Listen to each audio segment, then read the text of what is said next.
Thank you everybody for coming and welcome. When you signed in today, you should have seen a packet of information. And if you did not get that packet of information, or if you didn't have a chance to sign in, please go ahead and do that now.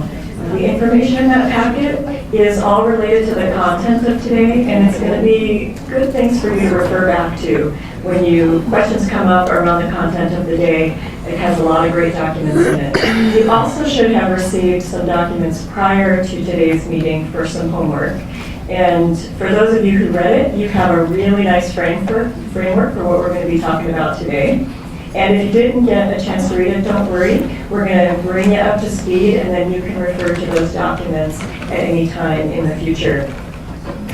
So we had a really wonderful group of folks listed here on this slide who worked on putting this class together today. And we're really going to be focusing on our nursing practice organization, our counselor structure, and what it means for managers and advisors and our roles in that. Paula Minton-Foltz was really integral in putting this together, and she is on a very well-deserved vacation today. So she sends her regrets for not being here, as well as Pam Guthrum, who came down with a virus and was planning on coming in. And so she sends her regrets, and I told her that we all sent our appreciation for her good role modeling of not sharing any kind of cooties with the rest of us. So in order to set the stage for today, we've invited Whitney Smith.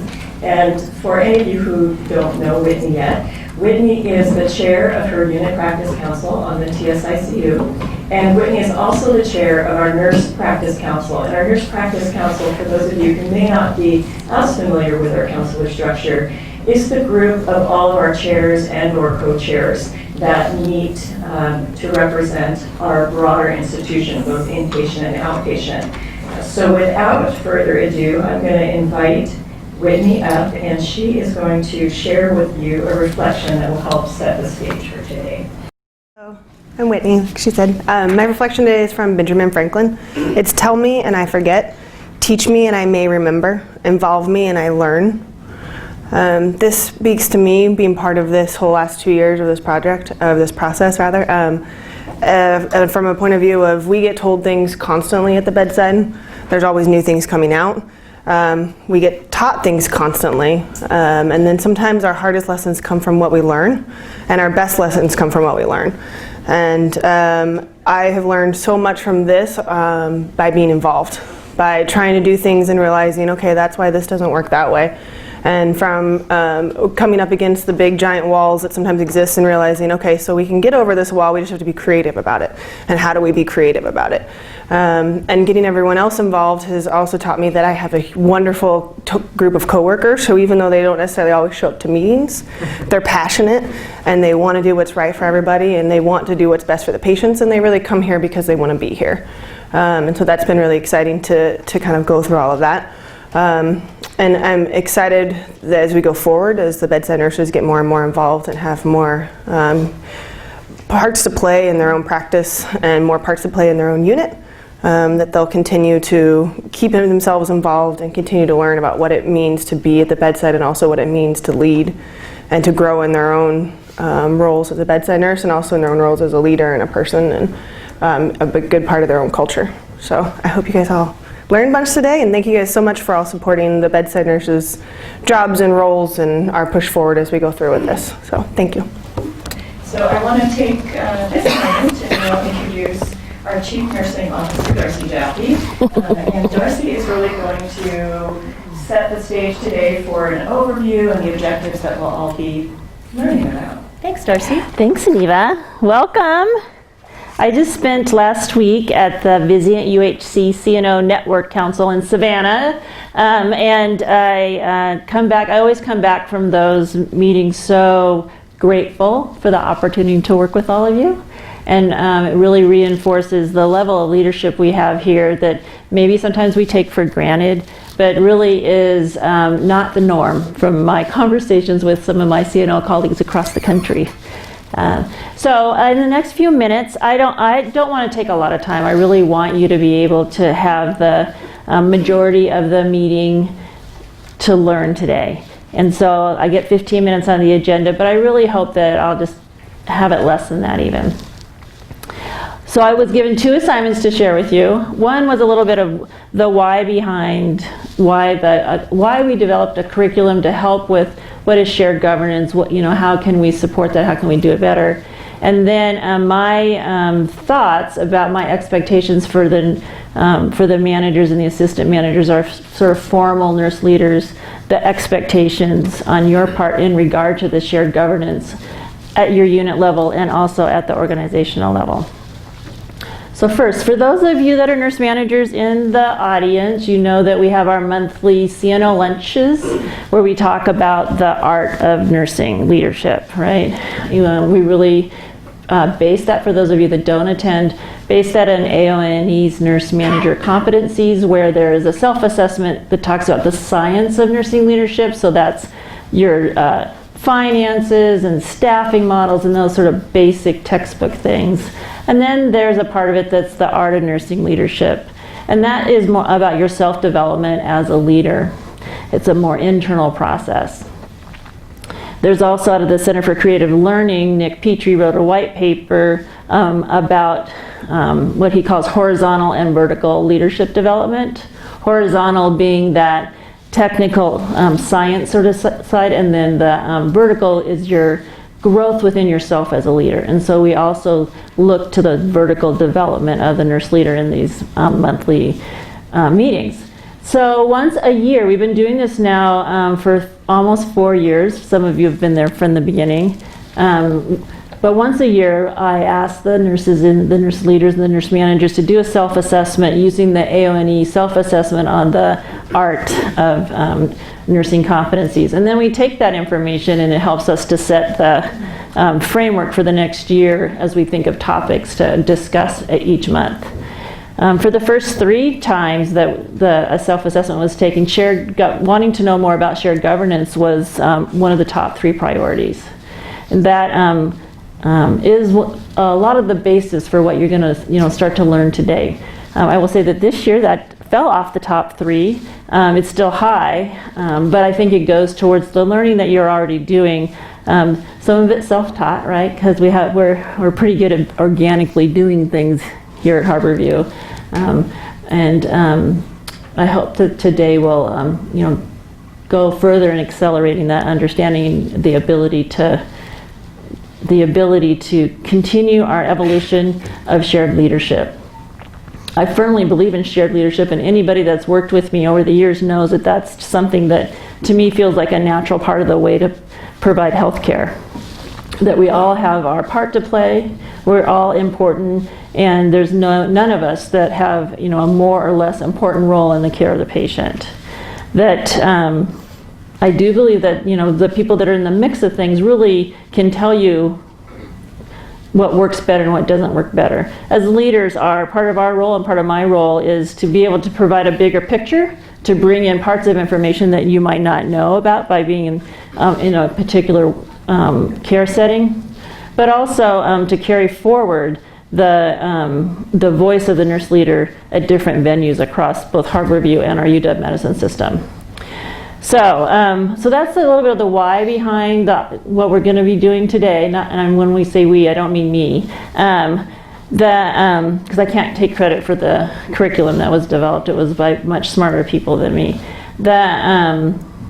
So the part of the manager, my philosophy on this is that it's important for us as managers to support the confidence and the ability of our bedside nurses to be able to be successful in advancing the organization from the front lines.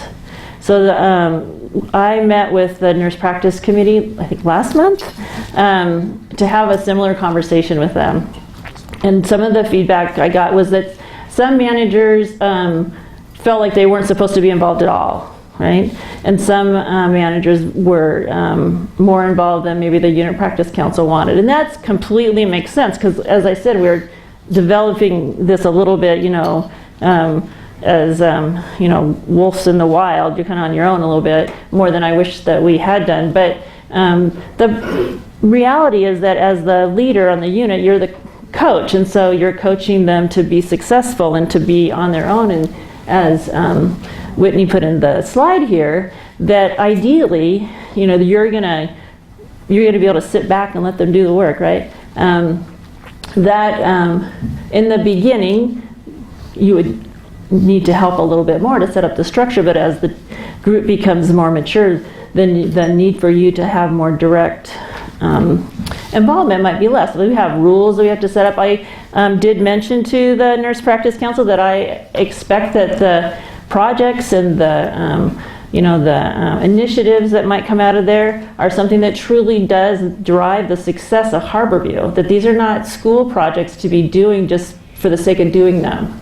And that in addition to that, what you can do as the manager, work to make sure that they can be relieved of work so they can attend meetings or do whatever the initiative is that you've agreed to support. And sometimes we're going to have to be creative with that, right? We're not, as you know, we're not a place of excess riches here. And if it could, it might be that the assistant nurse manager will have to trade some management time if there's a particular project, or even you.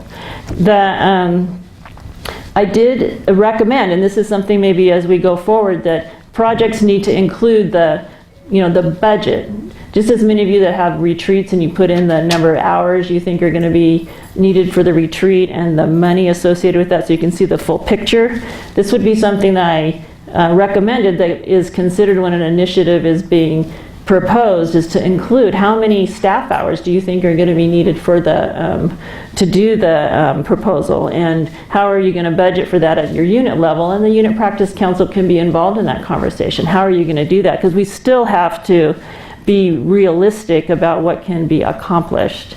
There are those are the ways that I would want you as the managers and assistant nurse managers in the audience here on the video camera to be thinking about and helping them. Your knowledge in that and your experience in that is probably going to be is going to be deeper than your Unit Practice Council. Although over time it'd be great if they learn those skills themselves. So those are the main things. So I don't want you have to be part of it, right? It's to the degree possible to be a coach, and we've been learning how to be coaches, and sometimes a coach has to show the team how to do something, and sometimes the coach has to be on the sidelines and let the team stumble a little bit to learn. But that at the end of it all, that you provide them with the information they need, the field dimensions on where they can play, and the out of bounds that they can't play in. And then to the degree possible, let them, when the players are on the field, the coach isn't on there with them. So to the degree that you can do that, let that happen. And I know many of you have done that, and and if it's something where you're not quite there yet, you'll get there. Today will help with that, I'm sure of it. With that in mind, I want to turn it back over to Sunniva, and I want to thank you again for taking the time to come here and to learn. I know that you all are busy. I know that it's a little bit of a stressful time with the budget in full roar right now and all that. But you guys are amazing, and it's never easy at Harborview, but it's always good and it's always right. And so I want to thank you for that. So what we're going to go through right now is the fruits of your labor. So all of that information that we gathered from you that day and the information that we've been gathering from our staff nurses, really our Magnet Steering Committee came together and put together very succinctly the overall gestalt of all of that input that we received. So oftentimes people say, well, what is our professional practice model? Why do we even need a professional practice model? And those are great questions. And really, when we think about our professional practice model, it's a way for us to share what we are as Harborview nurses. So for us at Harborview, we developed our first professional practice model in 2015. And it was developed by a group of nurses that were representing a very wide swath of settings here at Harborview. And they were able to identify some very core values and competencies that ran throughout Harborview and really make up the backbone of the professional practice model that we have. And so in December, as many of you in this room know, we got together and looked at the existing professional practice model for nursing and gave it a refresh. And what occurred with that refresh and what we learned was that this is really what you're about to see, a visual representation of what we do every day as Harborview nurses, no matter where we are, no matter what clinical setting. It really depicts how we're different from nurses at any of our sister hospitals here on the Hill or in the broader community. What makes us different from the rest of these facilities? And it also does what Darcy was alluding to and what Whitney was alluding to. It allows us to facilitate nursing control over nursing practice, which I think is the most important thing that this can possibly represent for any of us. It allows nurses to control their own practice. So you probably remember this image. This is what most of us are used to in regards to our professional practice model. So we have 4 domains: exemplary professional practice, professional development, culture of inquiry, and leadership. And at the center is the patient and the family, which is, of course, the whole reason why any of us are here. So after getting all of that great info from all of you in December and putting it all together, we created our updated, our refreshed professional practice model. And so there were a number of factors that we considered here. And one of the things that was brought up multiple times with the initial model was that each of those domains really looked like silos. And a lot of the work that nurses did, no matter where you were in the facility, whether you were a clinical nurse, a staff nurse, whether you were in a leadership role, etc., the work that you did didn't fall distinctly into one domain. It really touched all of these domains. And so part of the refresh of this professional practice model was to really blend these domains pictorially together so that it's really seen as more of a continuum of what we do. And you'll also see that some things were added. I'm going to get into those more specifically, but can anyone call out anything that they see differently here? Colleague and self is at the center, and that I'm glad you picked that up right away. I think this speaks to a lot of the work that we're doing around resiliency here at Harborview, and that recognition and the feedback that we're continually getting that, that other model was great. It spoke to a lot about the framework of who we are as nurses here at Harborview, but what about caring for ourselves, and what about caring for our colleagues so that we can continue doing this important work? So including that was a key change. Anything else that anyone notices different? In the periphery, maybe? Serving our community, diverse patients, dynamic needs. Right, yeah. So that whole peripheral piece where you see just what was just called out, diverse patients, dynamic needs, and serving our community. A lot of the feedback that we got back was, what about our broader community that we serve? And does this really speak to the complexity of the patients that we serve? And so this was really to bring in that piece and include that broader whole. We got a lot of wonderful stories for each of these domains from all of you who participated, and our smaller group really worked on condensing them into a really discrete sentence for each domain that we could explain, say, if we were in an elevator with someone. We often hear about elevator speeches and how do you get your point across in 10 seconds, 20 seconds, 30 seconds. And so these sentences that you're about to see are really the definitions for each of these domains that represent us here at Harborview as nurses. So the first one we'll look at is exemplary professional practice. And the definition that we came up there based on all of your feedback is providing compassionate quality care is the heart of our practice. Next, we'll look at professional development, fostering professional growth to facilitate expertise. Culture of inquiry, improving care through active questioning of current practice. And leadership, leading at every level, really recognizing that no matter what your role is as a nurse here at Harborview, you're a leader. So as is everything that is really succinct and down to the point, it seems so simple when you see it at the end, and it takes many, many hours of work to get to that point. So I just want to call out a lot of appreciation to everyone who is involved in really helping us narrow that down. The other things that we mentioned were those important parts of serving our community, the diverse patients, dynamic needs, the colleagues and self, and absolutely the most important and the only reason we're here, our patients and family. So I hope that gives you a nice little background on what our professional practice model looked like, what it looks like now, and why we have it. And I want to just take a moment and see if anybody has any questions about our professional practice model before we move into our next segment. No, everybody feels like they understand why we have it. Great. We added the swoosh, right? Remember? We did. The We Harborview did. swoosh was added to kind of Harborviewize it a little bit. Make So- it look more like us. Nate just mentioned that you might have noticed that swoosh, that Harborview swoosh is also in the middle, so really calling us out as Harborview. Yeah, nice call out. So I'm going to now invite Nate up, and Tim is going to join us shortly.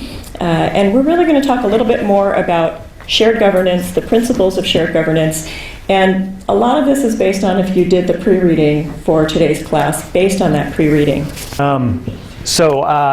Nate Roseboom here, manager for East, and I've been pretty involved with the shared governance rollout. Shared governance, that nursing professional practice organization is the official word for that, since we began about 3.5 years ago or so. And I'm one of the UPC advisors as well.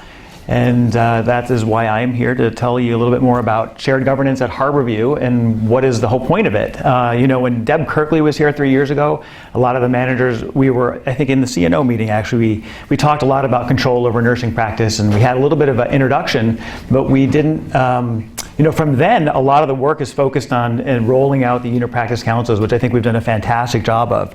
But we wanted to just, again, remind everybody a little bit about what is shared governance all about, and why is it important, and why should we care? So what was wrong with before? I think we'll all remember, those of you who've been around more than a couple of years, what we had before was a patchwork of various best practice councils, maybe on various units. Some had some didn't. Some had 3 or 4. Some had an infection control committee or a staffing committee or this and that, and others didn't. And I think some of them were actually pretty effective, but they didn't necessarily, they were spotty, right? Attendance was spotty. As managers changed, maybe they didn't quite understand what the point of these was.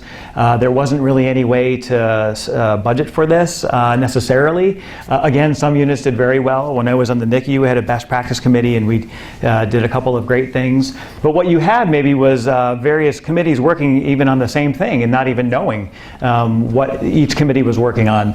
Because as I mentioned here, there wasn't a centralized way to share any of this information. So if 3 West is working on a better way to staff, and 4 East and 6 East are all doing the same thing, we didn't know that these groups were all doing kind of the same thing.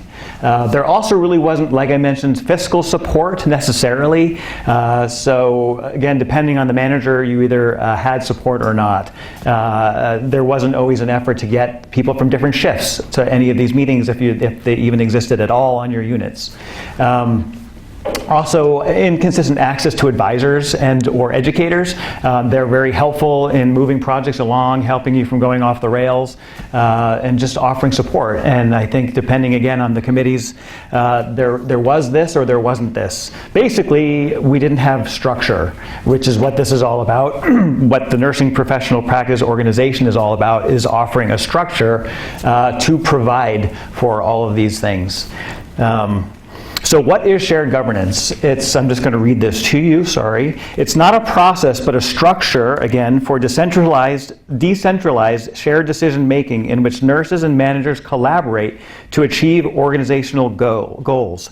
So although our goal is with shared governance is to have nurses increase their control over their own practice, as it says here, it's also about nurses and managers, administrators included, all working together to achieve the same organizational goals. So we want nurses at the center. Maybe you'll like this too. So managers are now servant leaders, meaning we're just there to empower our nurses to make decisions and to help facilitate along the way. We're not actually servants, but we're acting like that. So we empower staff nurses to be in control of their nursing practice. And if you didn't get that when we first started this 3 years ago, Deb Kirkley again gave us that big, it's like 12-page document about control over nursing practice versus autonomy. That would be a good thing to review that again at some point. I know I read it again over the weekend just because it's been a while since I've read it, and it really does go into more details about what control over nursing practice means and why it's important for nurses, which I'll get into a little bit more here in the next few slides. But I threw this in also because a lot of us may not remember when this came about. Back in the 1980s, this was developed sort of as a traditional, or as an alternative to the traditional top-down or bureaucratic organizations that typically existed in healthcare. And this was really developed as a way to help retain nurses and to give them, again, more control and hopefully keep them. So shared decision making is a word that we use a lot, and I don't know what that means to everybody here, but really it's about a group coming together and making decisions, and how do they go about that. So shared decision making should be evidence-based, not just from emotion or from the gut, but looking at journals and looking at all the available evidence. It occurs by consensus, and for those of you who have been through the process of developing a unit practice council, you know that when each group was creating its charter, they get to decide, do we want to do 2/3 majority? Do we want to do 3/4 majority? Do we want to do just simple majority? And each group is going to have a slightly different way of reaching consensus. And that's, again, the great part about that whole developing of the charter. All the way through, they're practicing how to make decisions together and how they want to get to consensus for those later decisions that they'll have to make down the road. It requires collegiality and partnership between staff nurses and management, obviously, and it's dependent on shared goals and a high level of staff nurse participation. So if no staff nurses are interested, this is going to be hard to get off the ground. It's going to get hard to gain momentum as well. And as I mentioned here, I've been involved with my own unit practice council, but then others as we've created them along the way. Most recently, I helped the ASU launch their unit practice council, and it's been great to watch them come in and not really know anything about this, and by the end they're experts in how to, well, maybe not experts, but they're better at how to make decisions and how to work together. And that's been, hopefully all of you have been able to see that in all of your unit practice councils. So here's one way to reach consensus.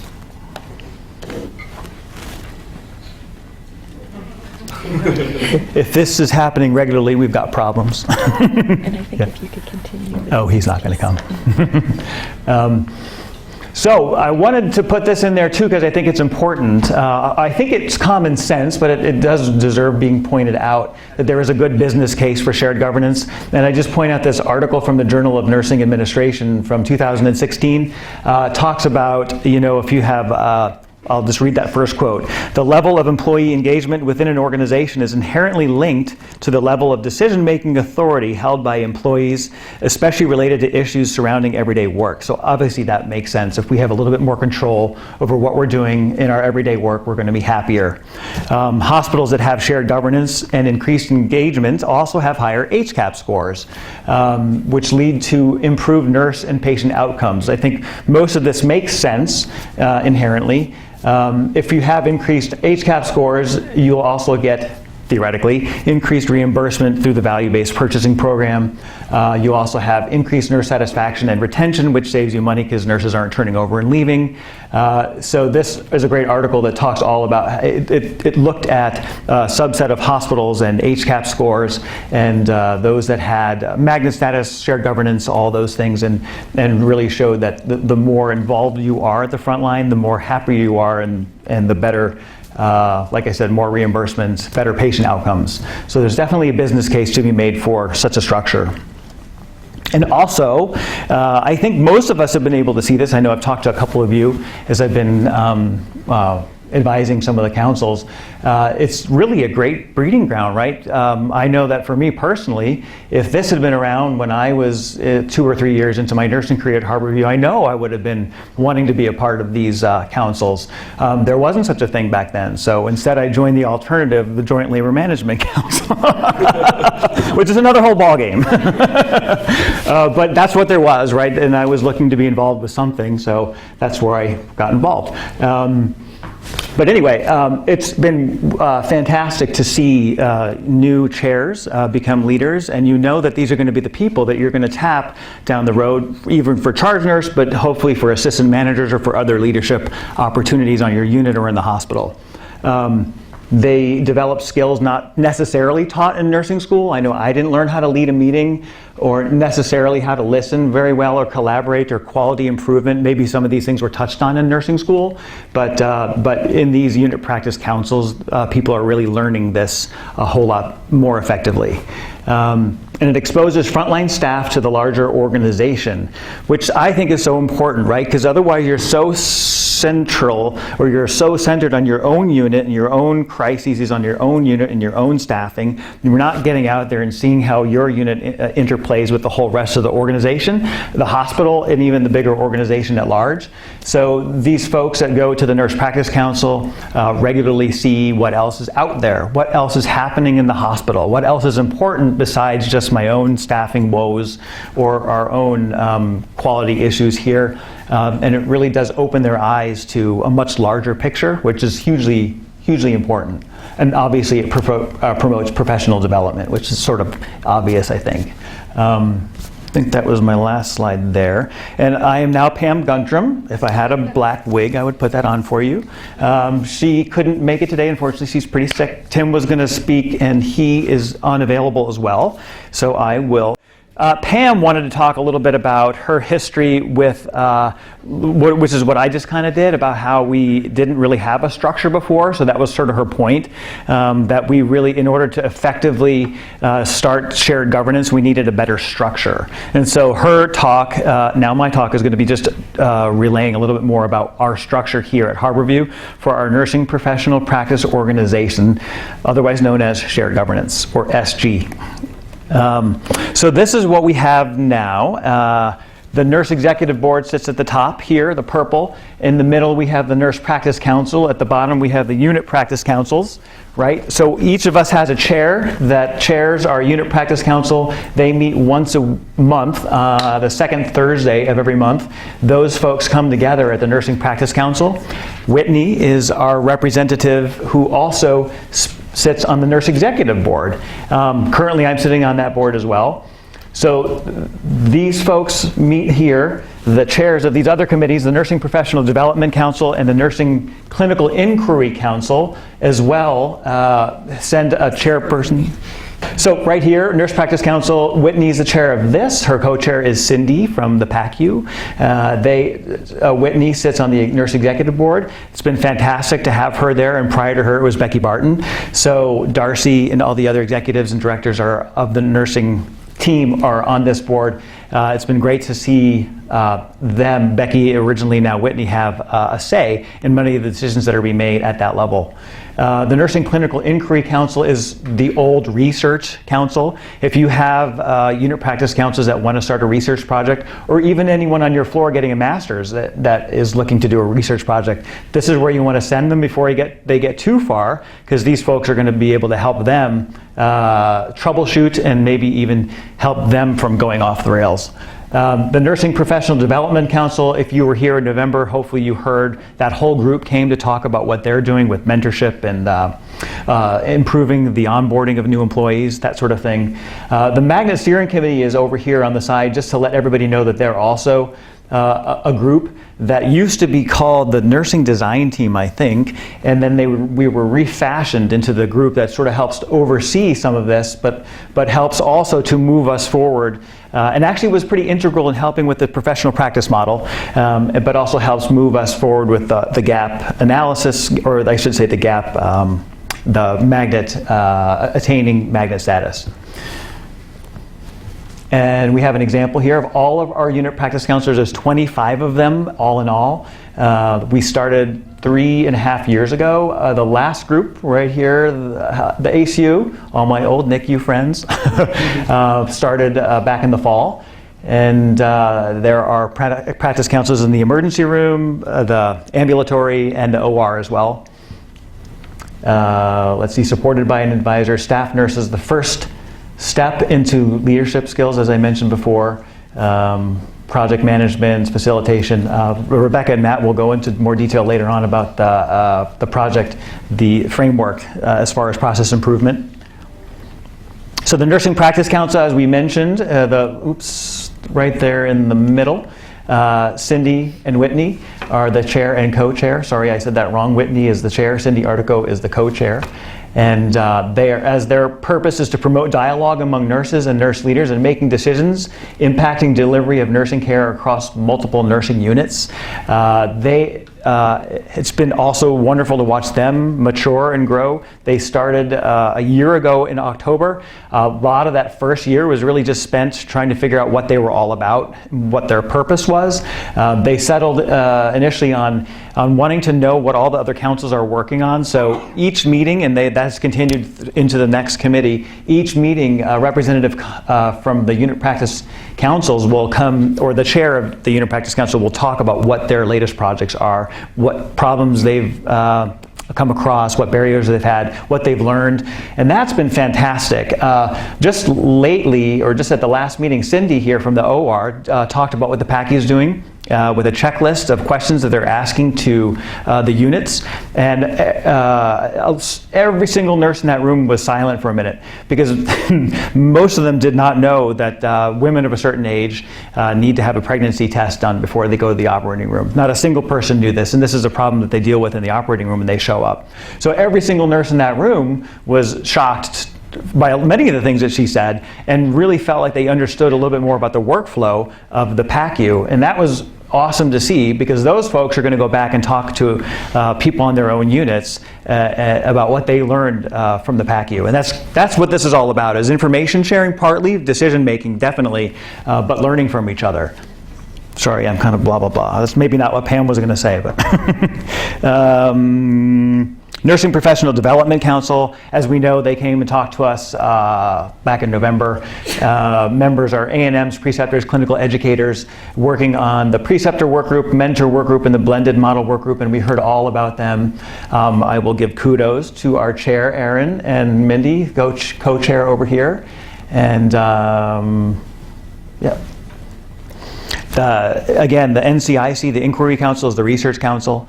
They support nurses in developing research and practice questions, accessing and critiquing evidence, synthesizing the findings, helping with QI methods if necessary, and writing proposals as well.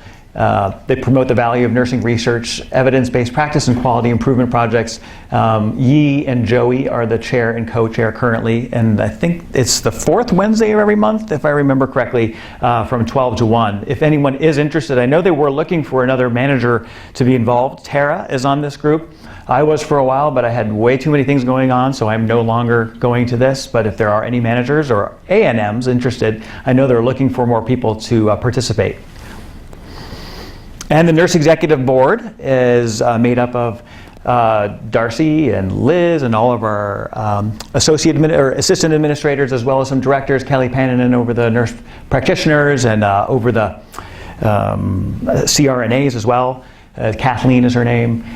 This group meets once a month for an hour and a half and pulls it all together. We review magnet information, the NDNQI data, a whole variety of different things. And again, provide leadership that strengthens the nurse's control over nursing practice. And probably the best part is having that frontline person there and sharing what they know and learning, again, having their eyes open to all the bigger issues that are happening in the hospital as well. The Magnet Steering Committee is formerly known as the NPO Design Team. I just kind of jumped ahead here as I shared this. Strategize ways to enculturate our professional practice model. A couple of these folks who were at the Magnet conference back in the fall are going to be heading out to units near you to talk about the professional practice model with the frontline staff and kind of get we're calling it the validation, making sure that model makes sense to everybody, and if they have any other suggestions or input. And this group also looks at what is needed to apply for the magnet recognition certification. And I think I'm done. Did I cover it all that you remember from? Excellent job. Thank you, Nate. So we got that overview of what each of the councils are doing, how that feeds back up to our Nurse Executive Board. And I also just want to mention briefly, but that information goes both ways. Having the presence of Whitney, having the presence of all of our nurse leaders who are staff nurses on these committees allows us to transfer information both from the ground up and from the top down, and it really allows for just a lot of collaboration that really, in the long run, makes us provide better care and a better environment for everyone. So since we heard about all of these staff nurses being involved in all these committees, I wanted to again bring it back to the professional practice model and use the voice of our nurses to explain each of those domains in their own words. So you see, I want to bring it right back to that swoosh that Nate referred to, our old swoosh. The first domain, the exemplary professional practice, Christine King, who is one of our nurses in our float pool, who many of you in this room likely know because she's active throughout Harborview, had this beautiful way of explaining exemplary professional practice here at Harborview. And she said, "I've always been proud to be a nurse at Harborview. I think we provide excellent care for patients from all backgrounds with a diverse set of complicated needs. In the last couple of years, I have deepened and broadened my thinking about my nursing practice. Being part of my unit practice council and the nursing practice council has challenged me to look at my nursing practice from different angles and become a part of nursing in new and different ways at Harborview." And then Deborah Baconhus, who just told me how to pronounce her name last night after knowing her for 14 years, had this to say about professional development. "Since becoming a Harborview nurse, I have also pursued further education. Harborview is very supporting of staff pursuing both clinical education through short-term courses and higher education, such as the RN to BSN program or graduate school. I am currently a UW Doctor of Nursing Practice student. My professional development over the years through clinical education classes, getting my BSN, and pursuing my DNP benefits patients and families in that increasing my knowledge base helps me provide excellent care. Lifelong learning is a core value at Harborview that Harborview and I share." And I love this quote from Deb because it really speaks to that whole continuum. You know, many of us here in this room can talk about someone who started here as a nurse tech or as an HA or who may have been in housekeeping, and then they became a nurse, and then they maybe got their BSN, and then they went on. And that supportive community that we have here to really help everyone grow in our environment. Young Me Murphy, who is currently in the MCICU, shared this about cultural inquiry. "My natural curiosity for knowledge and desire to improve patient care have always drawn me to seek new opportunities to learn. In the past year, I have attended evidence-based practice boot camp, participated in process improvement workshops such as sepsis screening and daily weight documentation, and I am currently working with our diabetes clinical nurse specialist to decrease hypoglycemic events during hospitalization." And then Keith Koga from 7NB Specialty Clinics shared this about leadership. And I just have to say that this quote from Keith has sort of become legendary, the amount of people that we've had comment on this quote and how many people that we've had say, "I want to meet Keith. Who's Keith? He has all these great quotes," because this isn't his only good quote. But there was actually a little field trip to meet Keith recently where I don't think he was expecting it. It may have been a little bit shocked by the attention being shown to him, but it was really great to have a group of people meet this wonderful nurse. So Keith said, "Having a professional practice model for nursing means the institution takes nursing seriously. It shows the institution trusts their nurses are competent, self-motivated, and autonomous thinkers who are willing to go the extra mile for their patients' and families' safety and well-being. We have input on how we shape our practice, and the institution takes us seriously. That is why I work at Harborview." I love that, and it echoes what Darcy shared with us earlier, that we're here because we really believe that we work as a team, and it's not just lip speak. You know, we really believe these things, and this shared governance model is a way for us to even better walk the talk. And Nate mentioned shared governance and shared decision-making. That's really what it is. It's a fancy name that means we all sit at the table, and we're all working on the same things together for the best possible outcomes for our patients and for ourselves.